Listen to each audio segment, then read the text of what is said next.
1절부터 6절까지고요. 지금 읽는 것은 5절과 6절 두 구절만 같이 읽겠습니다. 5절과 6절 두 구절만 우리 같이 천천히 맞춰서 읽겠습니다. 시작. 보아스가 이르되 내가 나오미의 손에서 그 밭을 사는 날에 곧 죽은 자의 아내 모압 여인 룻에게서 사서 그 죽은 자의 기업을 그의 이름으로 세워야 할지니라 하니 그 기업 물을 자가 이르되 나는 내 기업에 손해가 있을까 하여 나를 위하여 물으지 못하노니 내가 물을 것을 내가 물으라 나는 물으지 못하겠노라 하는지라. 아멘. 네, 룻에게 보리를 6번 대어주면서 이제 곧 7번째 돼 안식이 기다린다는 사인을 주었지만 모압의 여인이었던 룻은 알아차리지 못하고요. 시어머니 나오미는 그 사인, 그 의미를 금방 알아챕니다. 그리고는 오늘 본문 바로 위에 3장 18절에 보아스가 이 일을 성취하기 전에는, 즉 이스라엘의 기업물을 의무를 다 이행하기 전에는, 이런 의미죠. 이 일을 성취하기 전에는 결코 쉬지 않을 것이다 예견합니다.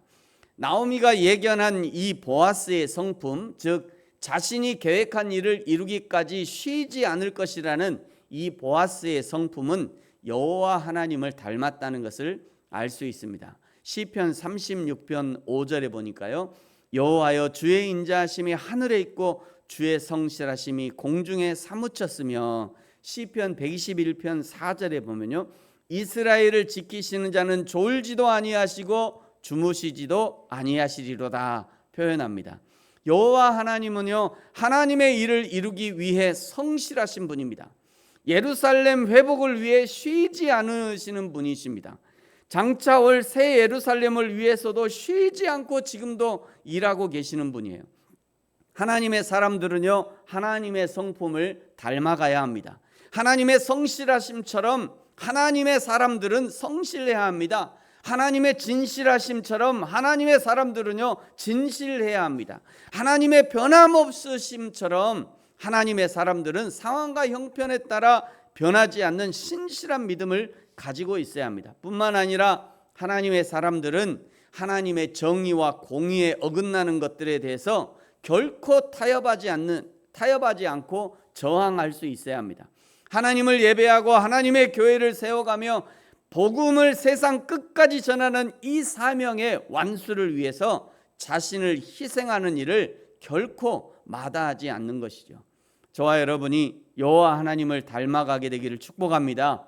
오늘 1절에 보아스가 자신보다 앞선 기업 물을 자를 성문에서 만나 불러 세우고요, 그리고 2절에 보니까 증인 10사람도 초청합니다. 3절에 보아스가 엘리멜렉의 가문과 모압 여인 룻의 상황을 자세히 설명하자 4절 끝에 보시면 보아스보다 앞선 그 기업 물을 자가 내가 물으겠다라고 선뜻 자원합니다. 그러자 보아스가 다시 조금 더 자세한 기업 물을 자의 의무를 설명하는데요, 5절에 보니까 기업 물을 자의 의무를 모압 여인 룻에게도 행해야 된다. 그 사람에게도 너의 씨를 줘서 그 모압 여인이 그 가문을, 엘리멜렉의 가문을 잇도록 네가 도와줘야 된다. 그러자 이 사람이 매우 실망스러운 결정을 내리죠. 오늘 6절에 보니까요, 그 기업 물을 자가 이르되 나는 내 기업에 손해가 있을까요? 나를 위하여 물으지 못하노니 내가 물을 것을 내가 물으라. 보아스 네가 물러, 이렇게 얘기하는 거죠. 내가 물으라, 나는 물으지 못하겠노라 하는지라. 하나님이 이스라엘에 허락하신 규례, 즉 이스라엘의 가문을 잇게 하는 기업 물을 자의 의무를 내 기업에 손해가 있을까요? 물으지 못하겠다고 하면서 포기해 버린 겁니다. 기업 물을 우선순위에 있는 사람은 무엇이 그에게 손해라고 파악했을까? 엘리멜렉이 모압으로 이주하기 전에 처분한 토지를 다시 사서 돌려줘야 한다든지, 아직 해결하지 못한 빚이 남아 있다든지, 설령 아들을 낳아도 엘리멜렉의 자손으로 입적하는 것을 손해라고 생각했던 것입니다. 그러니까 이 사람은 이스라엘 사람들이 하나님의 일을 이루는 방법, 이스라엘의 지파를 보존하는 방법, 하나님의 사랑을 실천하고 이웃 사랑을 실천하는 방법도 자신에게 이득이 안 되고 자신의 재산을 축나게 하는 것으로 생각하고 거부한 것입니다.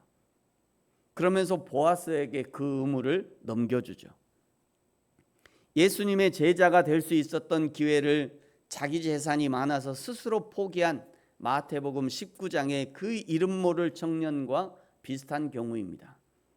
우리도 인생을 살면서 하나님이 주시는 여러 기회들이 많이 있는데 많은 사람들이 기회를 놓치고 맙니다. 대부분은 나와 안 맞아서, 나에게 손해가 되어서, 나에게 이익이 없어서, 나의 스펙에 도움이 안 돼서, 내 이름에 오점이 될 수 있어서, 그래서 섬김의 기회를 놓치고 봉사의 기회를 놓치고 쓰임받을 기회를 놓치고 하나님의 영광을 드러낼 기회를 놓치고 하나님의 교회를 세워가는 일을 놓치고 하나님의 선교를 감당할 기회를 놓치고 맙니다.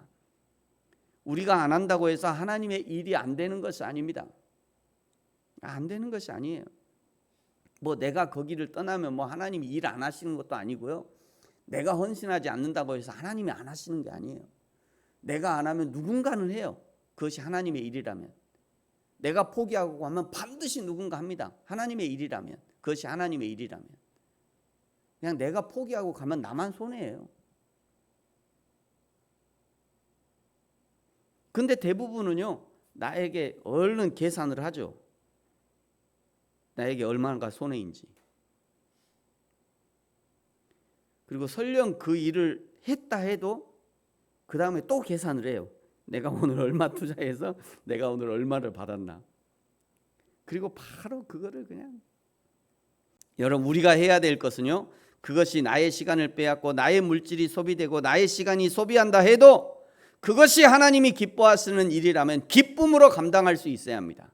그것이 하나님의 일하심에 동참하는 영광을 얻는 일이에요. 저와 여러분이 기쁨으로 하나님의 일하심에 동참하는, 그리하여 하나님께 칭찬받는 저와 여러분이 되어지기를 예수님의 이름으로 축복합니다. 기도하겠습니다. 하나님 아버지, 감사합니다. 하나님을 사랑하고 이웃을 사랑하는 일은 나를 포기하고 나의 주머니를 열고 나의 힘을 써야 하는 일임을 기억합니다.